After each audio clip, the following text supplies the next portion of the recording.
বিভিন্ন পতিত ও অনাবাদী জমিতে পেয়ারা চাষ নতুন সম্ভাবনা তৈরি করেছে। একসময় শুধু আঙিনা বা শখের বশে লাগানো হলেও এখন উদ্যোক্তারা বাণিজ্যিকভাবে পেয়ারা আবাদ শুরু করেছেন। কৃষি বিভাগের তথ্য মতে চলতি মৌসুমে জেলায় ১৮০ হেক্টর জমিতে পেয়ারা চাষ হয়েছে, যা থেকে প্রায় ২,০০০ মেট্রিক টন ফলন আশা করা হচ্ছে। বাজার মূল্যে এর পরিমাণ দাঁড়াবে ৮ কোটি টাকারও বেশি।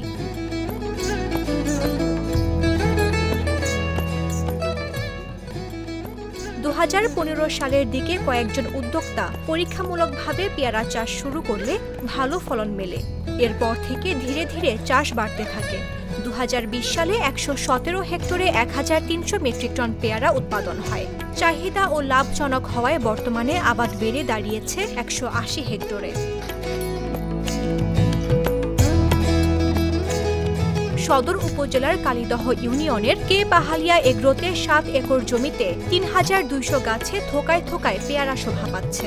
পরিচালক ফরিদ উদ্দিন মাসুদ জানান, বাড়ি ৩, বাউ ৩, বাউ ৫ ও থাই জাতের গাছে ১২ মাসই ফলন পাওয়া যাচ্ছে। আমাদের জানাত এগ্রো বিডি ২০২২ সাল থেকে প্রতিষ্ঠিত। আমরা ৩ জন মিলে এই উদ্যোগটা নিয়েছি।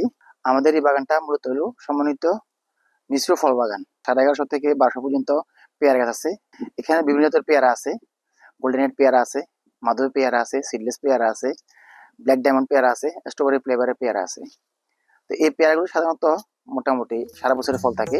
ধর্মপুর ইউনিয়নের ৩ যুবকের প্রতিষ্ঠিত জান্নাত এগ্রোতেও ৩ একর জমিতে ১,২০০ পেয়ারা গাছে লাখ লাখ টাকার ফল দুলছে। পরিচালক তোফাইল আহমদ রনি বলেন, তাদের দেখে আশপাশের আরো অনেকে বাগান করতে আগ্রহী হয়েছেন। আমরা মোটামুটি প্রতি গাছ থেকে প্রায় ৩০ থেকে ৪০ কেজি বাৎসরিক একটা ফল কালেকশন করতে পারি। মোটামুটি যার বাজার মূল্য প্রায় ১৫ থেকে ২০ লক্ষ টাকার মতো। তো এটা আমরা গত ৩ বছর ৪ বছর হয়ে গেছে অলরেডি, এবং আমরা করতেছি ভবিষ্যতে এটা ভালো একটা ফসল আসবে, ভালো একটা রেজাল্ট আসবে, এবং এটা থেকে আমরা ইনশাল্লাহ স্বাবলম্বী হতে পারবো। কৃষি কর্মকর্তারা জানান, ফেনীর বেলে ও দোআঁশ মাটি পেয়ারা চাষের জন্য অত্যন্ত উপযোগী।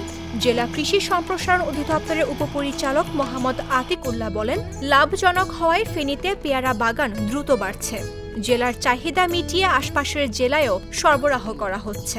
কে পাহালিয়া এগ্রো ফার্মে প্রায় ৩,০০০ পেয়ারা গাছ আছে। এর মধ্যে থাই পেয়ারা, গোল্ডেন এইট পেয়ারা এবং থাই 3 পেয়ারার জাত রয়েছে। এই জাতগুলা 12 মাসি জাত। এর ফলে দেখা যাচ্ছে কৃষক বছরে 3 থেকে 4 বার হারভেস্ট করতেছে।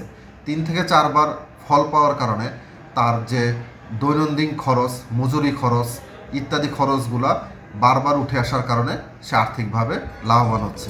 পতিত জমি কাজে লাগিয়ে এমন সাফল্য শুধু উদ্যোক্তাদের ভাগ্য বদলাচ্ছে না, বদলে দিচ্ছে ফেনীর কৃষিভিত্তিক অর্থনীতির চিত্রও।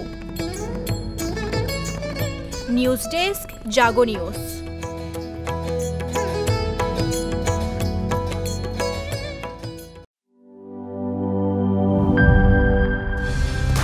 কালার এক্সপার্ট, জর্জ স্যাপ এবং মাইল্ড অন হ্যান্ডস টেকনোলজি সমৃদ্ধ অরিক্স ক্রিস্টাল ওয়াশ আপনার লন্ড্রি এক্সপার্ট।